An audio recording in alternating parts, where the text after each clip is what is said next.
Mirë, shojmë sërish atë çfarë po ndodh në lindjen e mesme, ku duket se do të ketë ndikime edhe në zgjedhjet në Shtetet e Bashkuara të Amerikës, ndërsa lufta në Iran rrezikon të dëmtojë trashëgiminë politike të presidentit Donald Trump, rriten dhe rreziqet politike për dy prej bashkëpunëtorëve të tij kryesor, zëvendës presidentin J.D. Vance dhe sekretarin e shtetit Marco Rubio. Të dy të konsideruar gjithësisht si pasues të mundshëm të Donald Trump, janë përfshirë në negociata ende në zhvillim për t'i dhënë fund luftës në një moment kur Partia Republikane po mendon për të ardhmen pas Trump.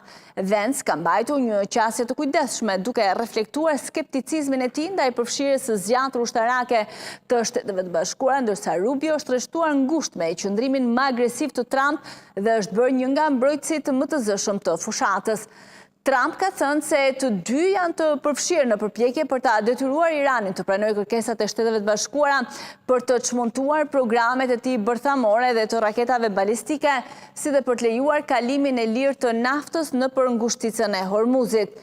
Me zgjedhjet e ardhshme presidenciale në vitin 2028 dhe kufizimet e mandateve që e pengojnë Trumpin të kandidojë sërish, presidenti thuhet se i ka pyetur aleatët dhe këshilltarët në mënyrë private. J.D. apo Marco, rezultati i operacionit ushtarak të Shteteve të Bashkuara tashmë në javën e 5 mund të ndikojë në perspektivën e tyre për 2028-ën. Një përfundim i shpejt i luftës në favor të Shteteve të Bashkuara mund të forcojë pozitat e Rubios, i cili shihet si një figurë e qëndrueshme gjatë krizës. Një konflikt i zgjatur mund të jap hapësirë Vance të theksojë qëndrimin kundër luftës që rezonon me bazën e Trump. Edhe vetë pozita e Trump është në rrezik. Vlerësimi i tij ka rënë në 36%, niveli më i ulët që nga rikthimi në shtëpinë e bardhë indikuar nga arritja e çmimit të karburanteve dhe kundërshtimi i gjerë ndaj luftës në Iran. Disa republikanë po vëzhgojnë me kujdes se cili nga ndihmësit e tij duket të favorizohet. Disa shohin shenja që ai anon nga Rubio, megjithse mund të ndryshojë mendjen shpejt. Shtëpia e bardhë ka hedhur poshtë idenë se Trump po sinjalizon një preferencë. Vance, 41 vjeç, ish marinc që ka shërbyer në Irak, ka qenë prej kohësh kundër përfshirjes së Shteteve të Bashkuara në luftrat të huaja. Komentet e tij për Iranin kanë qenë të kufizuara dhe të kujdesshme dhe vetë Trump ka pranuar se ata kanë dallime filozofike.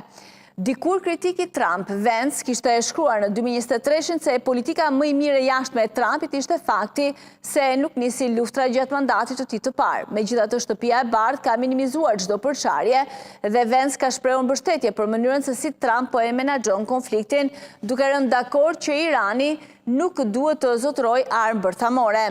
Ai mund të marrë një rol më të drejtë për drejtë në negociata nëse i dërguari special dhe aleatët e tjerë arrin përparim. Ndërkohë Rubio, 54 vjeç, ka deklaruar se nuk do të kandidojë për president nëse Vance hyn në garë dhe mund të jetë i kënaqur si kandidat për zëvendës president.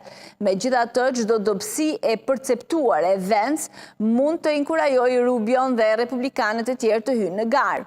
Një sondazh tregoi se 79% e republikanëve kanë mendim pozitiv për Vance, ndërsa 71% për Rubion. Për krahasim, 79% kanë mendim pozitiv për Trump. Rubio, i cili humbi ambicet presidenciale në 2016 pas një përplasje të ashpër me Trump, tashmë ka lënë pas tensionet dhe mban marrëdhënie të mira me të. Megjithatë, ai është përballur me kritika nga disa konservatorë pasi sugjeroi se Izraeli e shtyu Shtetet e Bashkuara drejt luftës, por më pas Trump ka vlerësuar përpjekjet e tij. Dallimet mes dy figurave u pan qartë edhe në një mbledhje të kabinetit. Rubio mbrojti fuqishëm sulmen ndaj Iranit, ndërsa Vance mbajti një ton më të moderuar, duke u fokusuar tek parandalimi i armëve bërthamore dhe duke shprehur mbështetje për trupat amerikane. Republikanët në përgjithësi mbështesin sulmet ushtarake ndaj Iranit, ndërsa opsioni publik më i gjerë mbetet i ndarë, duke bërë rezultatin e konfliktit vendimtar për të ardhmen e politikës së këtyre dy figurave.